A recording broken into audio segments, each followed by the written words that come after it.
All right, all right. I know it is Thursday. That it is Thursday, but we're back. Unapologetic with Chet and Duffy here on Fans Only Sports Network. I am your host, Chet, and to my left is my good and fellow counterpart, Duffy. Duffy, how are we doing today, my friend? I'm doing pretty good, my friend. I was playing my backpack earlier, but I'm good now, man. I'm excited to get to work with you today. Wow, that was a very lackluster way of answering that, but whatever. It's been a good week, solid week. Last night we covered Mount Hope Soccer versus North Smithfield Soccer, and North Smithfield boys won the game 2-1 in the second Yeah, half, shutting them out completely. And they're heading to the championship Saturday. That's something. yeah. That's some big news that we have there to kind of start off the show. Listen, yeah, that was a tremendous game we called last night between Mount Hope and North Smithfield. Tough ending. Got a little fight there, then a little chippy there in the last couple of minutes of the game. But that was a great game. It was a 2-1 victory for North Smithfield, and it was one of the best soccer games I've watched in a very long time. So Absolutely, big shout out to all the boys on that team, really bringing their stuff, their A game that night to just in this playoff matchup. Big semifinal game. They were down 1-0 going into that second half, but managed to turn it around with that free kick and then eventually getting it in for a second time. So huge congratulations to them. And a big thing here on Fans Only Sports Network is Duffy and I, we go to the games around the state of Rhode Island, and we've got a bunch of them lined up for you that are coming up this weekend. So some of them that are coming up that we have right now, excuse me, actually I have them right in front of me. Tonight, tonight's game is Shea High School versus Cranston West. That's at 6 o'clock. So that game is currently going live as we speak. But then starting tomorrow, we have St. Ray's High School versus the Westerly Bulldogs. That is a Division II matchup. That's something for y'all to check out. And then on Saturday, we've got back-to-back games starting at 1 o'clock. Central High School, the defending Super Bowl champions for Division I, will take on the Burrillville Broncos in Burrillville. That should be a very good game coming out of there. And then later in the day, actually at 12 o'clock, so a little bit earlier on the 13th, you got Classical going head-to-head against Tolman. Tolman managing to sneak in with that buy-in game. And then, of course, you were at the game where they faced Mount Hope last week, Tim, and that yeah, ended in a bizarre fashion. yeah, it was, and yeah, that Mount Pleasant game was crazy. That Tolman Mount Pleasant game, but I'll be doing two of those games this weekend. That first one, the St. Ray's Westerly one tomorrow, and Saturday I will be calling Tolman again against Classical. So tune into those on Fans Only Sports Network, and great teams we got going on and covered around these games, and you Mm-hmm. know, it's sad I won't be calling games with Chet this weekend. Well, And actually, you will be on Sunday. On Sunday, yeah, we got the charity basketball game for the Cranston Police and Fire Department. it'll be Remember fun. that? Yeah, yeah. I was talking to Ron about that today. It's gonna be fun. It's gonna be fun. Yeah, it's going to be a fun game that we're going to do on Sunday. Obviously, you'll be tuning into football. We'll be calling that game. The Patriots will be live as well. We'll get to them in a moment. But if you'd like to check out more of these live stream games, go to fansonlysports.com. You just look in the top right corner, I believe, and click the watch live button. It'll take you to all of our live streams. Or if you'd rather not do that, just go right to our YouTube channel. That's Fans Only Sports Network. And you can watch any of our past live stream games or the ones that currently stream, such as the one that is on tonight, Shea versus Cranston West in a Thursday night exhibition game. So, hopping right into it, speaking of the Patriots, a huge win for them last weekend in Carolina. We had called it on the show last week that they would win 24-6. Your final score. The Patriots defense did everything they could to keep Sam Darnold and Christian McCaffrey off balance. McCaffrey had himself a solid game, over 100 yards of scrimmage in that one. But Darnold struggled throughout, and that Patriots defense, that was probably one of the best performances we saw from them all season long. And Mac Jones, still kind of seeing a little bit of struggles out of him, but a touchdown on the day to Hunter Henry really helped seal the deal for this team and set the tone. Damian Harris getting in on the fun as well with 15 carries for 30 yards and a touchdown. Sam Darnold throwing 3 interceptions, though. A doozy of a game for him. The Oh, yeah. Patriots improved to a winning record for the first time all season. So this is huge for Patriots fans, Duffy. This is huge for Patriots fan. 5-4 on the year, 4-0 on the road. Probably the most impressive stat for the Patriots this season. But so this is another pick-me-up game. We know how Bill Belichick and Sam Darnold have gone against each other in recent years in history. Now Sam Darnold has it still winless against Bill Belichick. 1 touchdown, 9 interceptions, and I think it's 6 or 7 starts that he's had against him. But this is a great game for the Patriots, and the offense wasn't the best the whole time. Very little production from most of the receiving core. Leading receiver, I believe, was Kendrick Bourne with 44 yards in the game. Actually, it was Ramondre Stevenson with 44 yards. though, right? Yeah, it was 44 yards. Bourne finished with 34 yards. Yeah, very little production from this receiving core during the stretch of wins, but it kind of just reassures that once the Pats want to open up the playbook again and try to do what they were doing earlier in the season against Houston, against Tampa Bay, teams like that, where they passed the ball a lot and did it effectively, then this offense is going to be scary. Oh, yes. And obviously it's it hurts that this team obviously didn't really go out and try it. Well, they did try to get Odell Beckham, but nonetheless, we still see a solid game. 2 interceptions on the day for J.C. Jackson, one of them all the way to the house, and then another one by Jamie Collins. It's good to see him back on the squad once again. We were definitely missing some linebacker depth. The problem is a lot of that linebacking core. I mean, you got Dante Hightower, you got Jamie Collins and Kyle Van Noy. These guys are slow. These guys are very slow linebackers compared to like what we've seen. They're getting up there in age too, especially Jamie Collins and Calvin are 2 guys who were in the Patriots organization years ago, and now we're back again. I mean, Belichick loves their defensive IQ, their embodiment of the Patriot way. But like you said, Chet, we can't have this same core forever, or can't have the shells of the dynasty that we just produced the last 5, 6, 7 years.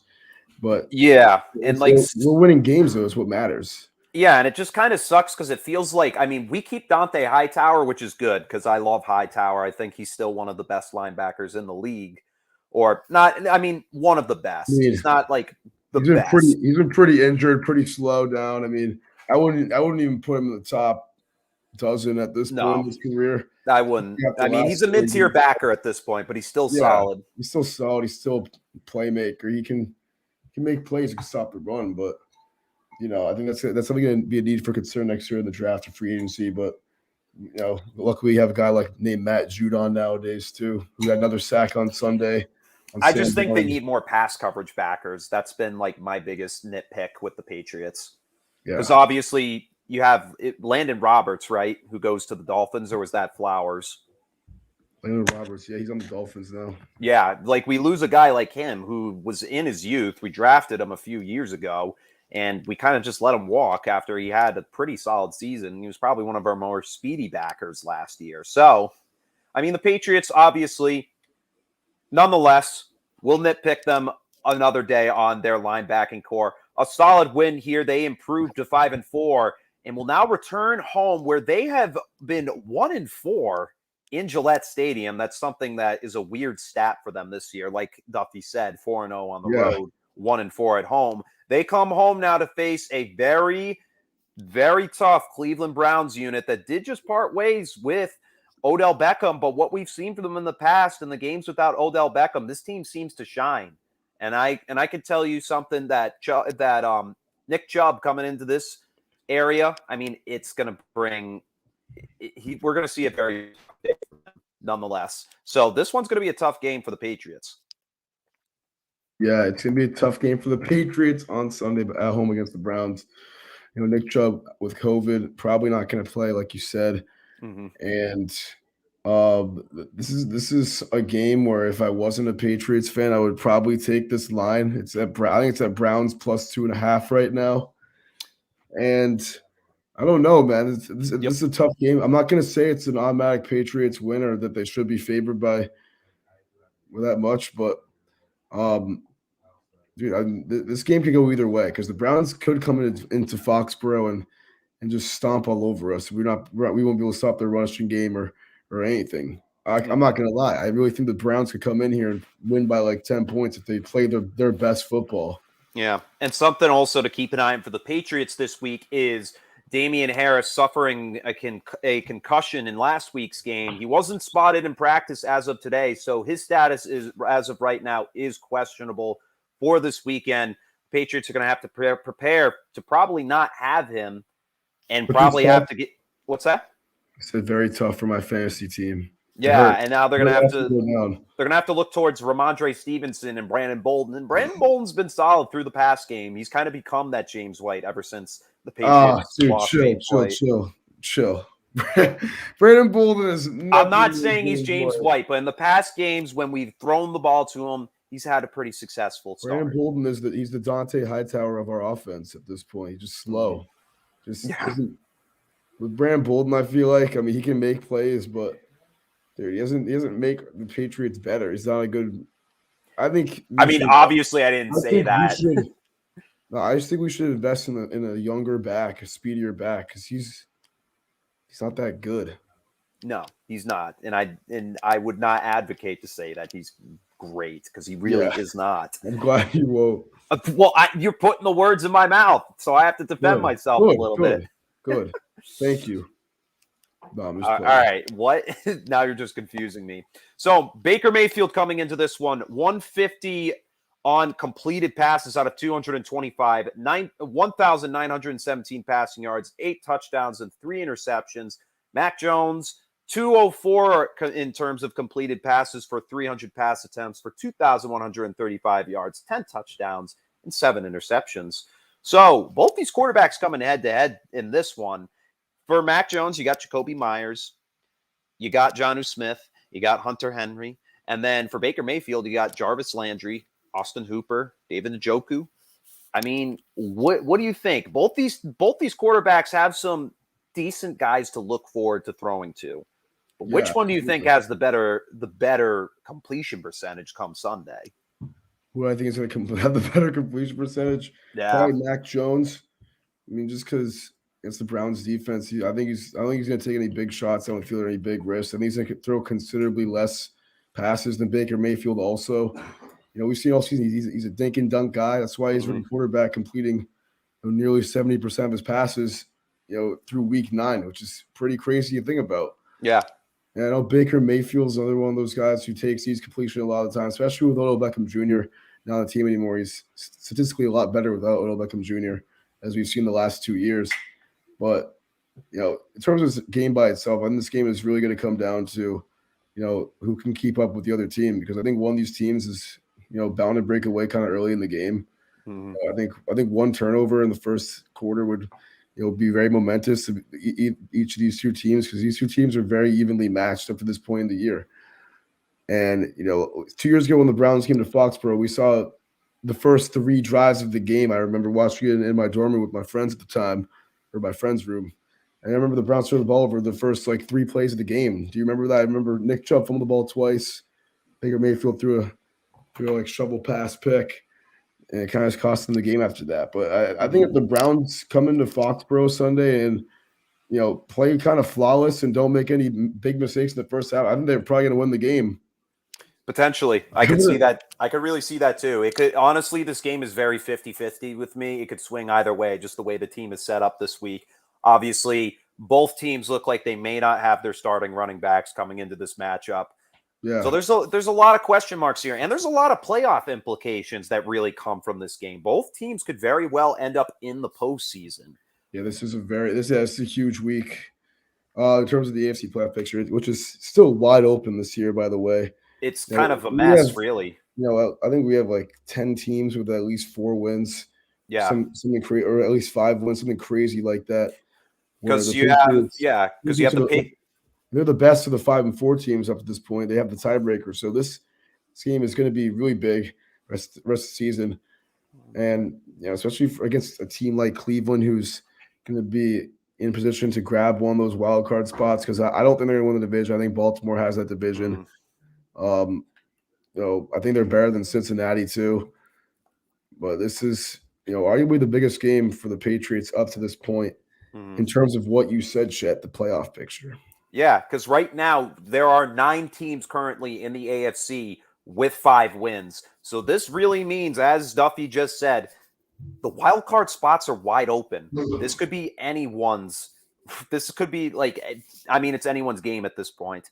We'll see in the next few weeks. This is really an interesting point in the season to kind of sit back and decide who's going to make it last minute into the playoffs.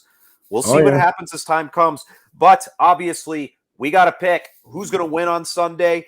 And for me, if I'm going to take somebody, I'm going to take the Patriots. I'm going to say it's going to be a close one. Obviously, I'm showing a little bit of favoritism here, but I think having no Nick Chubb to worry about is going to give the defense a little bit more time to kind of figure themselves out. Because not figure themselves out, but you know what I mean. It kind of gives them a break. They don't really have to worry about a guy like that. Obviously, you have what's his name? Who's Kareem that? Hunt. No, the other running back is No, Kareem Hunt's still out. Ernest Johnson. Yeah, Sorry. Ernest Johnson, who still had a solid few weeks in the games without Nick Chubb, because that Browns O-line still rock solid, as we've seen. The run is this team's bread and butter. The Patriots have given up a lot of rushing yards, though, so this is really going to be a tough test. However, I think they'll be able to get out of here with at least a 3-point victory. I think a final score of 24-17 is pretty solid. Interesting. I mean, I'll pick the Patriots too for now, but it's probably the least confident I've been picking them all season. Yeah. You can't say that. You can't say that, though. There was definitely Tampa Bay against Tampa. I didn't pick the Patriots in that game because I knew we weren't going to win that game. That's true. I literally said the Bucs were going to win that game. I said the Cowboys were going to win against the Patriots. And I said, no, I didn't think we would lose to the Dolphins or Saints. But those 2 games I knew the Patriots would probably lose. And this game is another one of those tough games. Right, it's right up there with the Cowboys or the Bucs. But in terms of difficulty of the team, but look, fortunately for the Patriots, the Browns are pretty banged up. So is New England, and I'll pick the Pats right now, 27 to 23. However, like I said, the Browns come in here and they score on the first drive of the game, or first 2 drives of the game, and they started to quiet down the Gillette faithful. Just watch out. Absolutely. Definitely watch out for that. So that concludes our segment on the New England Patriots. We're going to give you a quick preview of tonight's matchup at 8:20. The Baltimore Ravens head to Miami to face the Dolphins. Right now, the spread is looking at -8.5 in favor of the Baltimore Ravens. Definitely smash that -8.5 as much as you can, but you never know. However, I mean, with Miami right now sitting at 2-7. They had not won a single game since beating the Patriots in week 1, 17-6. 17-16. They managed to flip that score, still scoring 17 points to 9 against the Houston Texans. So tonight they come in, obviously, with not a lot of hopes to face Lamar Jackson and the Baltimore Ravens, who have basically overcome every obstacle that you could ever ask for. I mean, when you look at the Ravens' schedule from this season, huge comeback victory over the Chiefs, nearly came back against the Raiders in week 1, obviously fell short. Big comeback over the Lions, big comeback over the Colts, complete blowout over the Chargers, and then the Vikings, of course, last week, a huge comeback for them once again.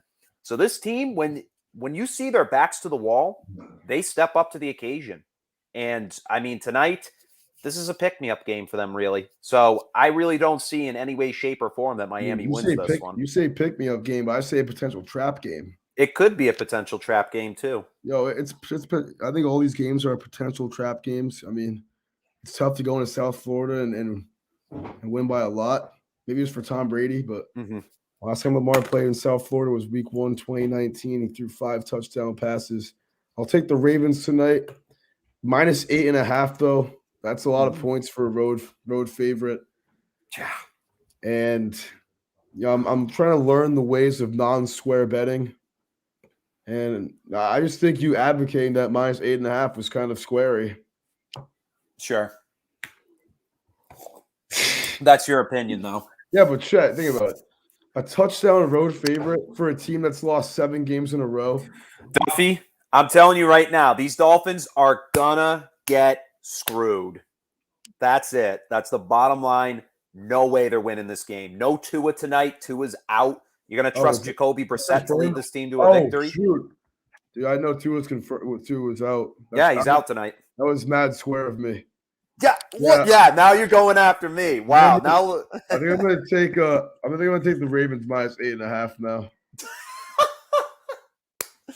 I would be talking differently right now if Tua was playing in this game, but either way, honestly, I don't think I would give Tua anything because no Will Fuller and no Devontae Parker either. Dude, do you remember when Jacoby Brissett covered the spread in his first start for the Pats? That was with the Patriots, dude. I don't trust Miami whatsoever. Yeah, do you remember that? Wasn't it a good day? Was it a good day? That Thursday night game against the Houston Texans. You remember that? That was so long ago. I didn't even care about sports gambling then. Yeah, you didn't. Neither did I. I was 15. Yeah, we didn't have any money to bet. Yeah, we didn't. We did. Look at this bum. Look at this bum right here. Jacoby Brissett, take him tonight at plus 8.5. I'm officially riding with my boy. So, wow. Me being a square. Dolphins plus 8.5 is the play tonight. You're insane. And I switched up the last couple of minutes, but looking up this pick of Jacoby Brissett on Google Images, maybe want to take him very badly tonight. So slam that line. Ravens will win. Ravens will win by 7. You heard it here, folks. Duffy is officially in love with Jacoby Brissett. Hit that like button if you agree. And now, moving into the next segment here, we're going to be talking about some big signings that happened this week. And, of course, starting right out of the gate, Odell Beckham Jr., a huge move by the Cleveland Browns last week, releasing him after not letting him practice with the team. He was complaining a lot for not being targeted. And, I mean, honestly, it's tough that they weren't targeting him enough. But honestly, bitching about it, get out of here with that. I can't stand people who just have a big mouth. So, new team comes into the mix, and several teams do. You had the Packers lining up, the Saints, the Chiefs, the Patriots. But to top them all out, Odell Beckham finally decides to sign with one of them, and that is with the Los Angeles Rams. The Rams now have by far one of the most stacked rosters in this league, and it's definitely going to shift the tide a little bit in the NFC. That's already a very contested division. Not going to say that the Rams are a favorite by any means, shape, or form. They definitely bolstered their roster and chances of making the Super Bowl. It's a solid move, but it's kind of up in the air. And right now, Duffy, the question that everyone is asking is Odell a star, or is this guy just nothing but a bum? No, Odell Beckham Jr. has not been a star in 5 years. And I think that his name value, his first 3 seasons in the league have kind of catapulted him up to that mark. I mean, we can look at a guy like T.Y. Hilton and say the same thing about him. You know, he's had more production than OBJ in his career, but no one looks at T.Y. Hilton as a star. It was the market, it was the whip, it was the catch, it was the hair. You know, OBJ got a whole generation of young men frosting their tips again, bleaching their stuff. You know, he's an icon for Generation Z, for young football fans the last 10 years or so. He's on a lot. Is he still a superstar? The answer is no. He's been pretty bad in Cleveland the last few years. He's not been good by pretty much any means ever since he broke his ankle in week 1 of the 2017 season. He's had 2 1,000-yard seasons since, one in New York, one in Cleveland, both just barely getting over the 1,000-yard threshold. And through 6 games last year, he had just had over 300 yards before tearing his ACL. And watching Baker Mayfield and the Browns go to the playoffs and win a playoff game without him. OBJ to the Rams, I saw, goodbye Cups and Woods fantasy production. Dude, OBJ will not be effective for the Rams for at least another month, in my opinion. I don't think he will be until at least the playoff time, when he, 1, knows the playbook better, and 2, just gets his headspace right, man, because he has not been good. And he has not been himself. Then you have freaking losers like Jalen Ramsey, LeBron James, and freaking How much to see this, Chet? Dwayne Wade. Yeah, I know. You can't see it. Well, I know what LeBron said. LeBron was all like, "Yo, free Odell." Yeah, like This get and out of that. here with that. I saw an Instagram comment today, Chet, and it really spoke to me. It was, Yeah. we know what, LeBron. I don't know if you read Instagram comments, but they call him like Le GM. Mm-hmm. They're like, yeah, Le GM just wanted to go to Hollywood so he can make all the LA teams super teams. Here we go, the Rams. They're just looking like the and honestly, another 16 Pro Bowl roster, man. This team is stacked. And I've seen like comments out there that say like if LeBron's advocating for somebody, it's not the right person to advocate for. I just want to make this clear. I don't think Odell Beckham Jr. is completely washed. We've seen the film. He's been open and things. Baker's missed him a lot, but he's just not the guy he used to be, if you will. Mm-hmm. And I think he can be good for this Rams team. I think he might be able to serve, like an Antonio Brown-esque role when he was claimed off of waivers last year for the Bucks. Mm-hmm. And the last month and a half of the season in the postseason, he was a beast, and one of the reasons why they won the Super Bowl. OBJ can be that guy for the Rams. Cooper Kupp is still the guy in LA. There's no doubt about it. Robert Woods still number 2. Yeah. OBJ, I mean, he has that veteran pedigree. He's back in a big market, big city. Maybe this is what he needs. Maybe he just missed all the spotlight. Maybe he just loves the adversity too much. Maybe this would be good for him. So I'm excited for him. New change of scenery because OBJ, as we've known as football fans for all of his career, me and you, Chet, we know how he's been one of the most dominant players. He was one of the most dominant players for at least 3 or 4 seasons. At least 3 or 4 seasons, yeah. Mm-hmm. He had a phenomenal stretch. Yeah, I mean, you look at his stats. The first 3 seasons, over 1,000 yards, but even more so, I mean, in his second year, 1,450 receiving yards to accompany 13 touchdowns. This dude was a beast. He was unbelievable until his 4th season with the New York. He missed 4 games his rookie year. He missed 4 games and had 1,300 yards. Yeah, 1,305 yards for 12 touchdowns on 91 receptions. 2016, however, he finished with the most receptions in his career with 101 catches for 1,367 yards and 10 TDs. We haven't seen him hit the multi-TD stat line in a while, ever since getting hurt in his 4th year in the year 2017 with the New York Giants. So, do you have an OBJ shirt, Chet? No, I don't. You never had one? No, never. Never bothered to get that. I never really, honestly, if I'm gonna be dead serious with you, never really cared for the guy. I mean, he's a great wide receiver, I also solid wide receiver, but like Giants merch, honestly, he was a head case for me, and he's always been a head case. Yeah, like when he did the kicking net BS. Yeah, and the thing is, I'm gonna have to agree with you, and I mean, we haven't agreed much tonight, but on this one, I mean, he's not a star anymore by any means. He's got a lot to prove at this point because all he's been doing is crying, and like it's been really annoying just to hear that over and over and over and over again.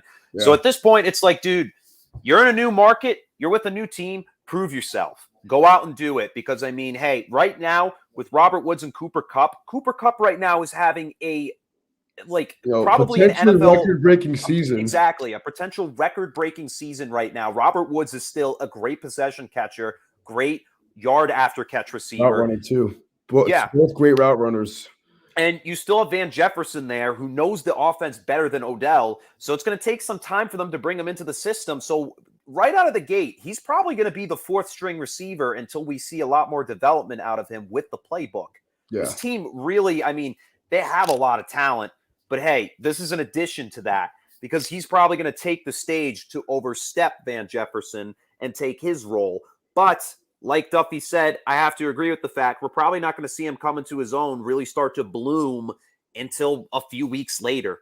Because, I mean, and it's sad because last season, we probably could have seen him do a lot if he didn't tear his ACL. I mean, he had that huge game against the Dallas Cowboys where he had 3 total touchdowns on the day, 2 through the air, and 1 which was rushing, which literally that play shouldn't have been successful whatsoever.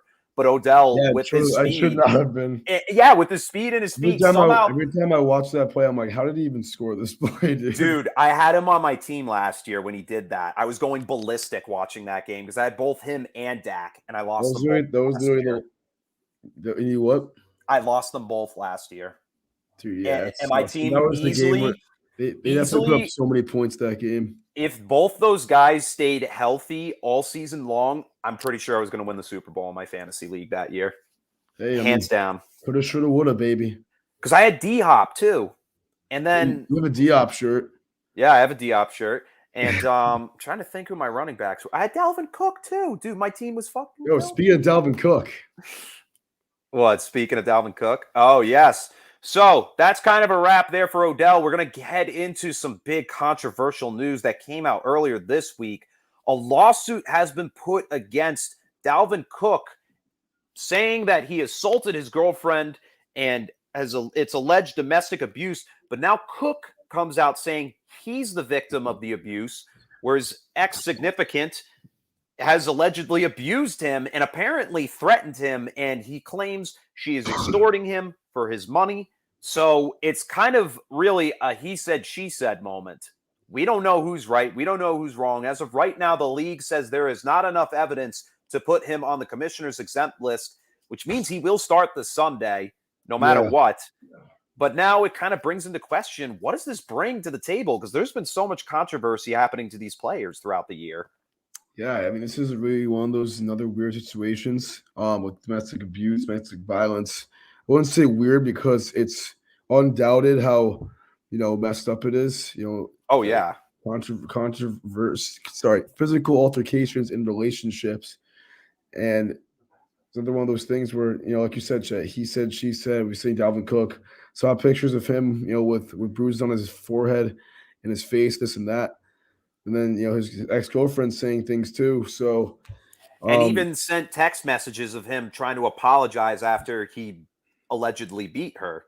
Yeah. So we've seen it a lot in the NFL. And I think more often than not, the player, likely did put their hands on these women because a lot of times they do think that they are objectively more powerful than them and can do that, in terms of wealth and strength. But it's just it's a shame to see, but it's fortunately for Dalvin Cook at least right now, not enough evidence, like you said, to put him on the commissioner's exempt list and play Sunday against the Chargers. That's a big game for the Vikings, but that could also, if there's any more evidence, it could be his last game of the season, or at least for a while. So, yeah. I mean, it's kind of tough to say because right now the league is not really doing much. They have to see where the lawsuit goes. But it's kind of crazy because you have Henry Ruggs getting arrested. You have Deshaun Watson early in the year have 18 allegations. And then you had a couple weeks ago, or not even a couple weeks, literally last week, Las Vegas Raiders cornerback Damian Arnett allegedly threatening someone over social media that he was going to kill them. I mean, really? Damn. Yeah, you didn't know about that? Dude, he literally sent them a video of him holding guns and being like, you're 5 minutes away. I'm going to kill you. It's like, bro, whoa, that is ridiculous.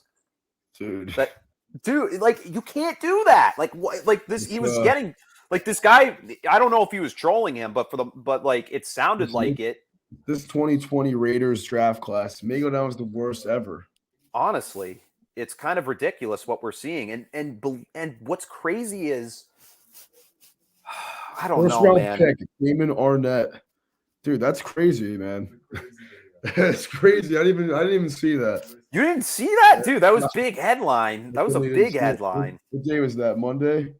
Maybe I was just in the lab on Monday. I don't know, man. Yeah, I don't know. But regardless, what we see with Dalvin Cook's issue here is, I mean, it's tough to really pick out anything. I mean, right now it means it's a lot that comes to the Minnesota Vikings organization. There's a lot of eyeballs on the organization now being like, what the heck's going to happen? What is this team going to do? Are they going to let him play? Or are they not going to let him play? It's a tough situation because nobody really knows who's right or wrong in this one. We've seen a lot in the NFL with domestic violence and even with like just abuse in general. Adrian Pearson, the last Vikings running back, to have an issue like this where he was suspended the entire season as a result of abusing his kid. But this is and now he's playing again. Now he's playing again. I guess. But, yeah, I mean, with that said, I guess we're gonna see Dalvin Cook on the field Sunday. Yeah, I guess he was like, He'll be back. I guess this is wrong. But this is also big. This is big for the league because they've been under so much fire about letting all these players play after hitting women, this and that, and not doing enough about it. Like Tyreek Hill, for example, last year, kind of just opened the door, went in, and never heard about it again. Yeah, it kind of just like was there, and everybody was like, "Oh my God, Tyreek Hill beat his girlfriend," and then it just disappeared, and we didn't hear about it again. This is why we another one of those incidents, and I think it's a shame that it's like that, and it's like that in this league. They sweep things under the rug. So I just hope that the league does a good job handling this. I hope that they make the right decision. I hope that just for the victim or whoever it is, whether it's Dalvin Cook or the ex-girlfriend in this situation, I hope that they all find peace. And it kind of brings a lot into question because a lot of people have been questioning: is the league just doing this for the money? Because these star players, I mean, they're getting in so much trouble, some of them, that it kind of brings into question, like even with Aaron Rodgers last week, that was big controversy that he lied about his vaccination status. He only got fined $15,000. Which is like, what? Are you kidding me? And then obviously they didn't suspend him because, if they do mid-season, then everyone's going to get upset. And then the networks are going to lose tons of money because no one's going to tune in to watch Green Bay have Jordan Love suck. Did you see Aaron Rodgers' interview with Pat McAfee? Yes, I did. And it was kind of, it was pathetic.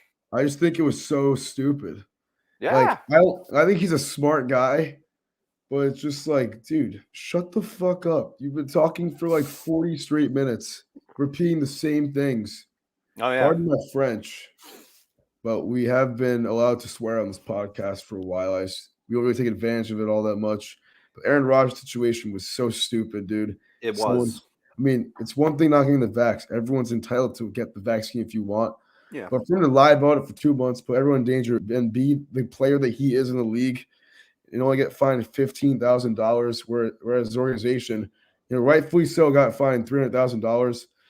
I mean, I think more blame has to go to Aaron Rodgers because, he kind of to the media when he said I'm immunized, it kind of gives you the idea that he's vaxxed, but it was just a cheeky way of saying that he wasn't. If everyone Pat McAfee and talked for 40 minutes and just like a complete douchebag, yeah, it was just.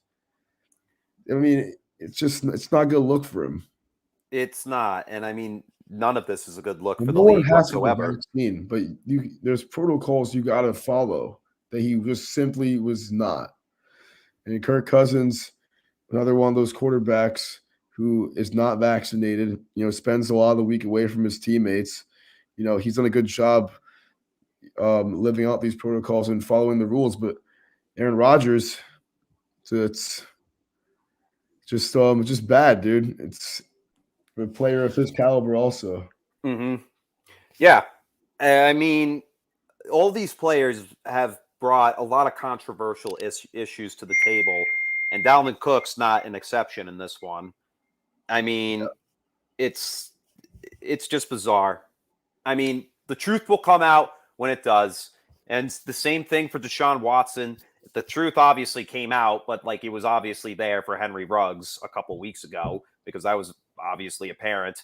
But yeah, Henry Ruggs. It really brings into question: do these NFL players have these god power complexes? Because it seems like a lot of them do. They're getting involved in very terrible things, and they're just not being smart. They're not making good decisions, and the result is you're not going to play. You're not going to have a job if you're going to do that, and that's what these players need to understand. These players here are kind of, they're the examples. You need to understand that you can't be like these guys because they're the ones who ruin it for everyone else. Yeah, I think Deshaun Watson's a good example of that God complex type of thing. That's the thing that I was thinking about or the saying at least that comes to mind when you hear that he DMs, different masseuses every week, all this stuff, and just does this. If you do the same thing repeatedly to different people that are bad, and you're accounting on your wealth and name and ethos to get you out of it, that's That's just thinking you have a god complex, I guess, and that's what all these guys are. But we don't know all the stories, we don't all the behind the scenes stuff.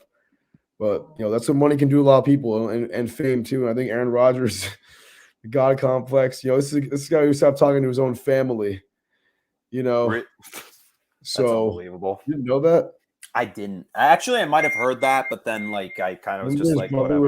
His brother was on The Bachelorette a few years ago, and he exposed that Aaron Rodgers does not talk to his family anymore.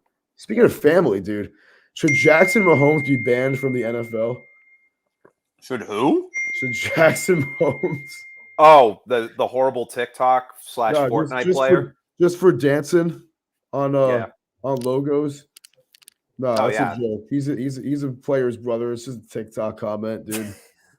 All right, one other piece of news that we have to talk about before we get into our last two segments of the night is Cam Newton, the former Patriots quarterback, former Carolina Panthers quarterback, is now returning for a second stint with the Carolina Panthers. Sam Darnold hurt and will miss several weeks now at the end of this season. So Cam Newton coming back to the team. Obviously, a lot of familiarities here. He has played with Christian McCaffrey before, but a different receiving core, different defense, different O-line. So, I mean, the playbook's going to have to be changed a little bit to kind of complement him, but I'm sure this organization is no stranger to him. Yeah, I mean, I'm really happy for Cam Newton, first and foremost, as a Patriots fan, as a guy who watched him struggle really badly last year. But like you said, Chet, going back to a familiar situation and going back to where everything started, really. Everything started for him. I mean, his daughter was born there in his MVP season about 6 years ago, so it's big for his family too. And it's awesome for him to just go back and go to the spot where he last had any ounce of success with some good receivers, good coach, different coach this time around. But familiarity is the big thing, and being comfortable. And Sam Darnold without the next month at least, or somewhere along the lines of that. I think we're going to see Cam Newton start at one of those games for Carolina in the next few games. And I wish this had happened a few weeks before, so we could have seen a Cam versus Patriots revenge game. That would have been pretty hype. That would have been so hype, dude. Oh my god. Yeah, but we still would have smacked them. Yeah, we still would have smacked him. Absolutely, Cam would have sucked against us. Oh yeah. But I'm excited for Cam Newton though. This is awesome for him going back to, like you said, where it all began in the NFL. And I remember he was really hurt leaving that organization. Watching videos of that, he was pretty hurt. Yeah, it's nice for him to go back and hopefully find some success.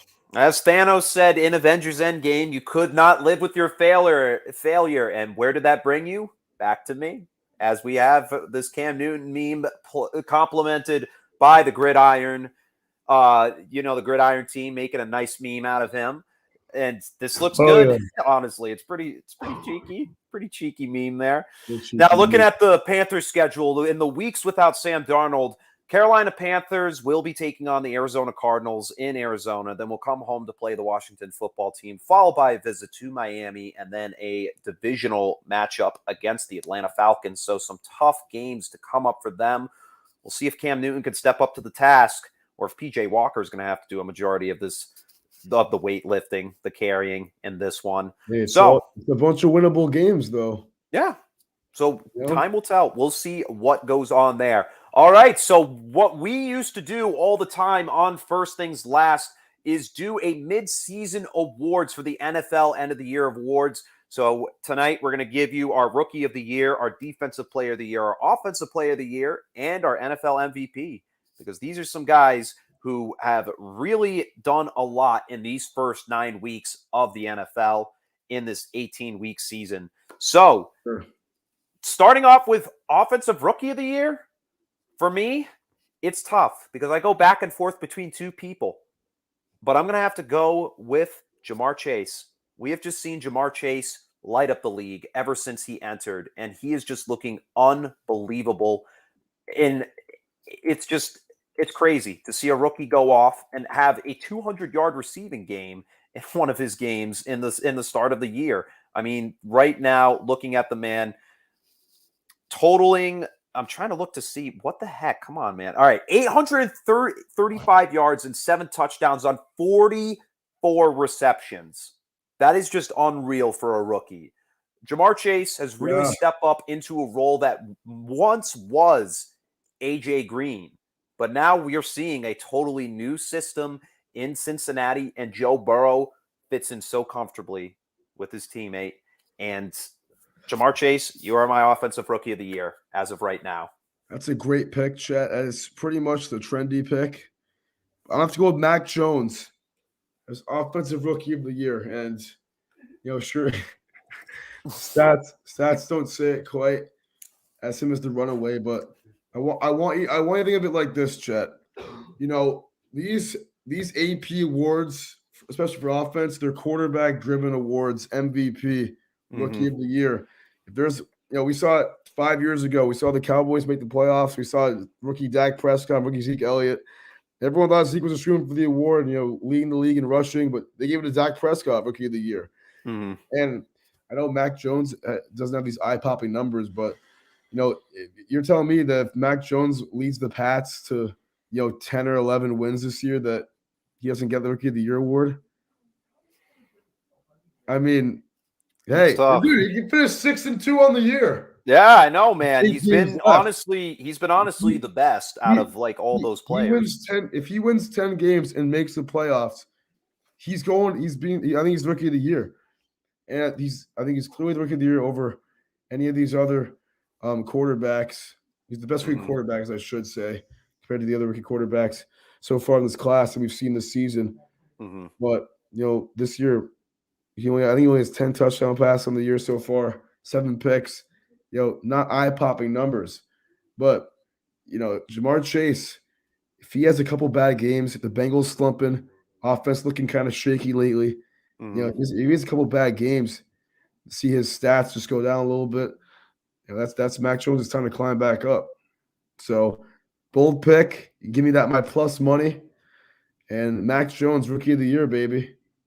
Solid pick right there. Now, for my Defensive Player of the Year, it's a tough one once again. Rookie? What's that? Defensive Rookie of the Year? No, a Defensive Player of the Year. So we're skipping Defensive Rookie of the Year? We can do Defensive Rookie. I just need to familiarize myself with the rookies. I was going to say Micah Parsons. Okay. He's been everywhere on the field this season. Micah Parsons has been a great addition for the Cowboys. He has 5 sacks this year. He's on pace for over 100 tackles in his rookie year. He's all over the field. And, but you didn't even want to do that, so we can just go to Defensive Player of the Year if you want. I just had that ready for me. So okay. Well, going into Defensive Player of the Year, if I had to pick one right now, it's going to have to be Myles Garrett. It was down to him and Trayvon Diggs of the Dallas Cowboys, but Myles Garrett currently leads the league with 12 sacks. TJ Watt right behind him with 11.5.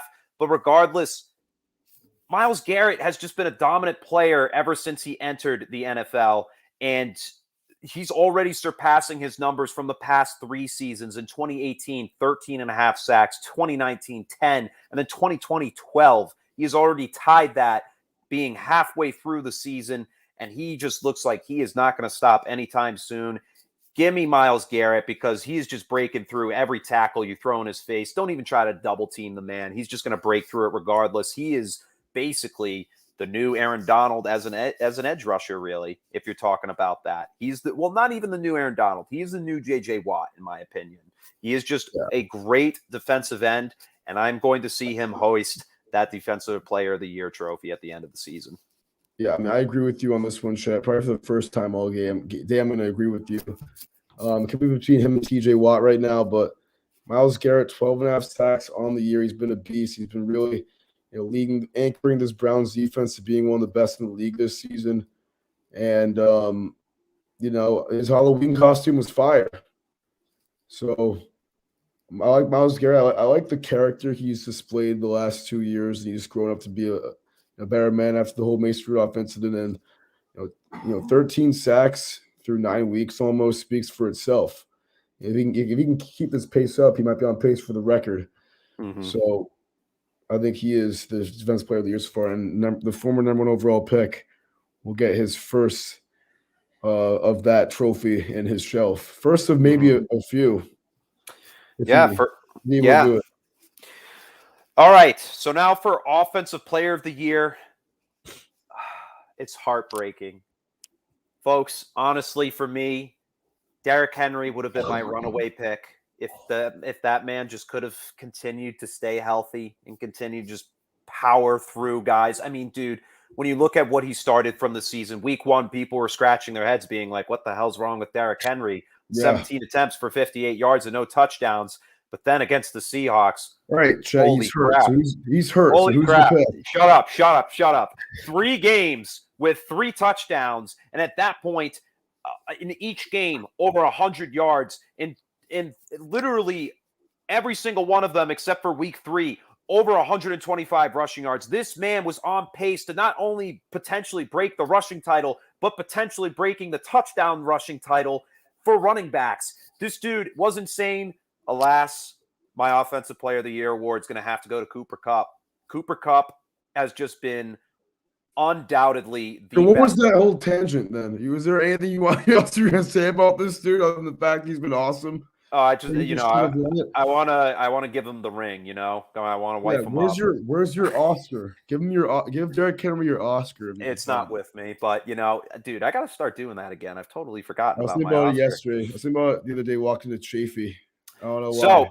So far on 103 targets, Cooper Kupp has brought in 74 receptions. That's already more than any other year he's ever played in the NFL, as opposed to 2020. He had 92 catches last year, Chet. Yeah, well, what I'm saying is that he's closer to that at the halfway point. I thought you meant already. My apologies. Sorry. 1,019 yards, and he's only had 1 season with 1,000 yards. That was 2019 with 1,161. He is going to surpass that. He is also going to surpass his touchdowns he set, which was only 10 in 2019. He is at 10 this season. Matt Stafford has really brought a rebirth to Cooper Kupp, because Cooper Kupp has struggled since his injuries, but he's still shown signs that he's a star. And you know what? He is the NFL's best receiver this season, and he is going to be one of the top 10 receivers for years to come. Cooper Kupp, you have my Offensive Player of the Year award. I mean, yeah, I was gonna say the same thing. Cooper Kupp, up to this point of the year, on pace for over 140 catches, over 1,900 yards, almost on pace to break the record set by Michael Thomas and Calvin Johnson, both those landmarks. And if he breaks at least one of those, I think he's a shoo-in for the award. I know Michael Thomas broke the catches record, and he won the award 2 years ago. But so yeah, I'm gonna give it to Cooper Kupp. If he's able to keep on pace to what he's doing, he should be able to claim this award with the rate that he's at. But I'll be surprised if it goes to a quarterback. It's a quarterback-driven award usually. Mm-hmm. So the guy in the background, Lamar Jackson. If he's able, he'll go for 4,000 passing yards, 1,000 rushing yards. He might win it too. But at this point in the year, I'm gonna have to give it to Cooper Kupp because he is having an extraordinary season, and he's on pace to break records, and that is what the voters love. Who breaks the records? Absolutely. And now, finally, our final category of the evening. Your NFL MVP, and I might sound biased saying this, Tom Brady, come on down and take this MVP award again, because right now, when you look at this 44-year-old quarterback, second in the league in passing yards behind Matt Stafford, 2,650 yards, 25 passing touchdowns. That's first in the league, 5 interceptions. He's tied for 10th. A 25 touchdown to 5 interception ratio is beautiful. That gives him a QBR rating of 68.9. That's second in the league. Last season, he passed for 40 touchdowns. He's going to probably surpass that this season. And for me, it's just obvious. Tom Brady, you are an ageless wonder. Nobody will be able to do what you have done and brought to the NFL. You are just, you're a freak of nature. He really is a freak of nature. He knows the game too well. He's outsmarted every opponent he could have ever faced, and he's going to take home the MVP this year. Wow, that's a big pick, but I don't know if I can agree with that, Chet. Oh yeah, my MVP this year is you might be a little bit surprised by this, but it's Big Ben Roethlisberger. Remember you said this last year. Get out of here. I'm taking Big Ben Roethlisberger, baby. The team's looking fire right now. They're 5-3. and he's a beast. No, but on a real note, I'm gonna take Tom Brady also, and no, not any meat right away, but I mean, Bro. here's why I'm saying Tom Brady, because like you said, he's 44 years old, and Oh, the God. voters love the narratives. They love the fact that this guy's gonna be 44 years old, leading the league in passing yards, passing touchdowns, and quite possibly team victories. And I think Lamar Jackson's close behind him. But as we see like almost every year, Chet, the MVP is usually the quarterback with the mix of the best stats and the best record. Brady does it both every single year. And I think this is the one year where his conference is kind of looking out of reach from him. Other than the LA Rams, that's the only team I really see contesting the Bucs in the NFC right now. Maybe Green Bay, but probably not even Green Bay, dude, because You still got Arizona, too, I think the with the Rams best really, record.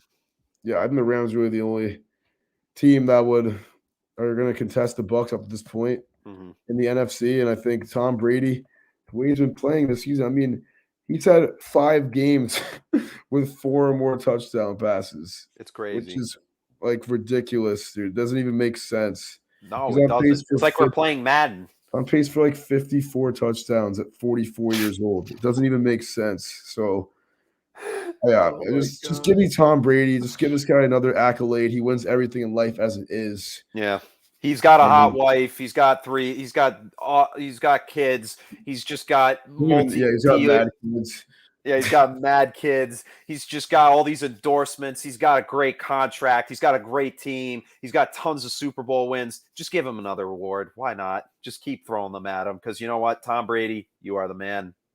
Yeah. All right. That's easy. I mean, I won't count out. I won't say it's a unanimous MVP right now for Tom Brady. Yeah. I mean, between me and you, for most of the league, I think most fans would agree that he's probably the MVP up to this point in the season with the way he's been playing. But hey, look how second half of the year always changes. Remember last year, Russell Wilson was the first half MVP of the season, and then second half of the year he just sucked. So a lot can happen in the NFL. A lot can happen in the NFL.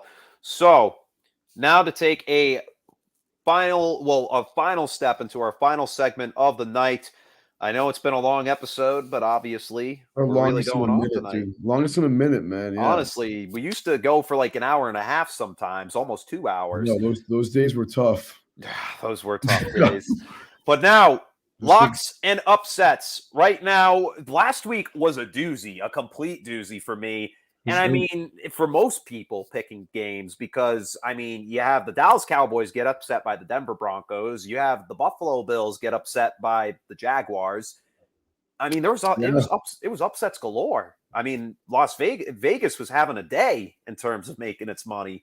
Oh my goodness. Or even just people betting, for the unfavored team. Like, my goodness, what a week. But to start right out of the gate, hey, right now, Duffy getting his game correct, did get his lock wrong, Cowboys over Broncos.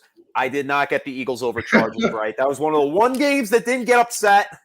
Yeah. But Duffy did get the Browns over the Bengals. So right now he'll add another win, making him 11-5. Chet is now sitting at 8-8. So Chet has to go with another Mickey Mouse lock, unfortunately. Oh my God, dude. I have made tons of Mickey Mouse locks, and I made one last week that didn't pay off. But you know what? I have to go with them again, because if they lose this week, I might as well jump in a lake, because this is ridiculous. Taking the Bills over the Jets in New York. I mean, obviously, Mike White sucks. Freaking Joe Flacco sucks.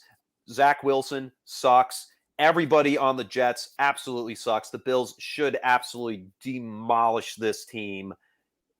I'm taking the Bills. All right, that means for anyone who's still tuning in, Jets plus 13 is a lock this week. Tap in. Terrible pick, Chet. Shut up. Sucks at picking square bets. But hey, I mean, I'll take the Bills too. Not just because you did, but that just a common sense. If Mike White plays, though, I might pick the Jets. That's how I feel about Mike White. Yeah, you just have that feeling. But here's my non-Mickey Mouse lock of the week. And I have a soft spot for this team. They're able to win me back 7 units on Sunday night The Tennessee Titans at home, -3 against the New Orleans Saints. 1:00 p.m. against Trevor Siemian and company, Taysom Hill and company. Square team.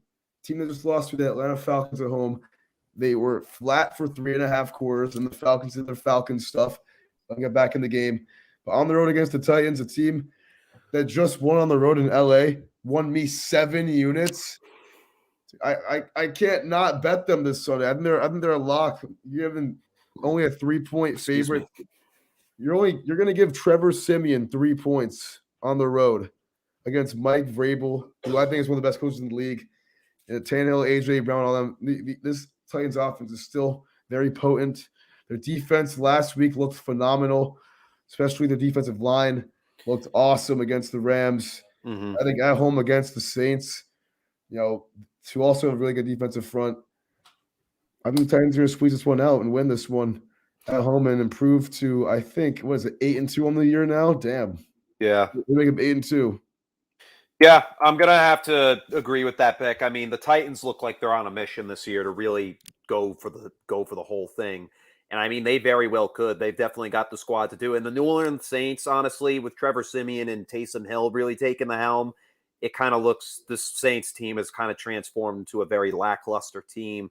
I don't really see them being very successful in Tennessee against these Titans, who are hot off a huge win over one of the top seeds in the NFC, the LA Rams. So for me, I'm going to have to take Mike Vrabel and Ryan Tannehill in this one. They just look too good to be stopped. Yeah, they look really nice, man. Yeah, very nice. Now, for my upset this week, it's a tough one. I'm going back and forth between two games, but if I were to pick one right out of the gate, I'm going to have to go with the Seattle Seahawks in Green Bay. They're going to bring something to the table here. They're going to catch Aaron Rodgers by surprise in this one. And you know what? I like what Russell Wilson has at his disposal. He's still got DK Metcalf. He's still got Tyler Lockett. He's still got a versatile offense that can really do a lot for him. And he's going to show up and get the Seahawks back on track. This team still has a chance. If they can turn it around now, Russell Wilson's back. They need to make a push for the playoffs, and I think he's going to start it here. He hasn't been very successful in Lambeau, but the Seahawks are going to come and bring their A game after Aaron Rodgers missed last weekend against the Kansas City Chiefs. I got the Seahawks in this game. I simply just hate that pick a lot. I mean, I think Seattle's going to come in here and come out flat with Russell's coming back in this game, and Rodgers had to come back too. With both these quarterbacks coming back to play each other in Lambeau Field for the first time in a couple of weeks, you're going to pick Russell Wilson over Aaron Rodgers with his fucking with his flimsy finger. Dude, Packers -3.5 might be the biggest lock of the season. Yeah, that was a complete joke, by the way. Might be the biggest lock of the entire I did that to see how you'd react. I'm taking Raiders over the Chiefs in this one. Yeah, for me, that was a joke, man. I don't know. It was a joke. Like, get out of here, Tim. I'm taking the Raiders this week. I mean, Chiefs have been too inconsistent for my liking. And obviously last week, defeating the Packers 13-7, you're telling me Kansas City can beat the Packers 13-7 and can't do anything else? Like, come on. You need more points. If Aaron Rodgers plays in that game, the Chiefs are getting killed. They're getting annihilated. Raiders, they've been solid all season long. They've had their struggles. Obviously, no more Henry Ruggs, but Deshaun Jackson comes to the table. You still have Josh Jacobs, Kenyon Drake, Darren Waller. I mean, this is a perfect situation for the Raiders to really set themselves up for a division lead, especially getting close with the Broncos here. The AFC West is wide open, but the Raiders are going to narrow that this Sunday. I'm taking LA. Yeah, I mean, both those teams. Not LA, Las Vegas. Both those teams 5-4 on the year. But that kind of makes me want to go with the better quarterback on Sunday Night Football. And, mid-season, the Chiefs two-time defending AFC champs have looked flat all year. And think about this. The Raiders beat them twice last year. They beat them once last year, Chet. They beat them once. Still, it was a pretty amazing game in Arrowhead. They almost beat them twice. Yeah. They should have beaten them twice, but they lost the second time. But, Chet, I mean, you're looking at 2 5-4 teams fighting for their playoff lives. I'm gonna pick Patrick Mahomes in that matchup. And I think the Raiders. That was a good point. How bad the Chiefs played last week, but Raiders defense is still the Raiders defense, and the Raiders are still the Raiders, and their second half collapse is still loading. I think it all starts on Sunday night with KC coming to town. KC is only 2.5 points in this game. KC is notoriously bad at covering the spread the last 2 years, so I wouldn't touch that quite yet. But hey, I like Kansas City in this game, but the Raiders on paper should win it. You know what I mean? But yep. All right, genius. Let's hear your pick. This is a pretty out of left field pick right here, and I have a lock inside my upset. The lock is the spread in this game. Is Panthers +10 on the road against the Cardinals. We were gassing it up. You're gonna give Colt McCoy 10 points at home. Hey, this is a trap game for Arizona. Carolina's gonna come in here, and they might win this one outright. And there's not that much good upset potential on the spreads this week, as you probably saw, Chet. But this one spoke to me. And yeah, I'm gonna have to pick the Carolina Panthers in this game. Just because, why not? I have a good feeling about them. We do it in this house right here. And I almost picked Atlanta +9. Not +9, but their money line, I guess, on the road against Dallas, but I didn't want to do that. So I think Colt McCoy is due for a loss. I don't see him winning back-to-back starts. And I think PJ Walker makes him rue the day. Tim, I'm going to have to say I have to totally disagree with everything you said right there, because we just saw the Cardinals go into San Francisco. You're 8-8, and I'm 11-5, and beat the Niners 31-7. James Conner had himself a day. If you look at his numbers, 21 carries on 96 yards for 2 touchdowns, and then 1 through the air, 5 catches for 77 yards. Even without D-Hop, even without Kyler Murray, this team is playing competitive against a divisional opponent. If you think they're not going to be able to take down the Panthers, you are simply on something, because this defense is still rock solid. This offense still has plenty of options to spread the ball to. I mean, Christian Kirk finished the game with 6 catches for 91 yards, 6 out of 6. All of Colt McCoy's throws to him completed. Colt McCoy on the day, 22 for 26. Literally a passing percentage over 70. The Niners have one of the worst secondaries in the NFL. Doesn't matter. I don't like the Carolina Panthers whatsoever in this game. A touchdown pass, dude. Doesn't matter. You are going to be... You can laugh at me all you want. I'm laughing right now. I'm getting some free cheddar betting their money line on Sunday. Yeah, guy. Anyways, that is a wrap for today's show. We thank you all for tuning in to a very long episode, but a very great episode here of Unapologetic with Chet and Duffy. Tune in every Wednesday at 7 p.m. for more looks into the NFL and, of course, our other professional sports leagues that we will get to in time. But as of right now, this is Chet and Duffy signing off, and we will catch you all next week. Thank you all, and have a great rest of your week. Peace. Bless.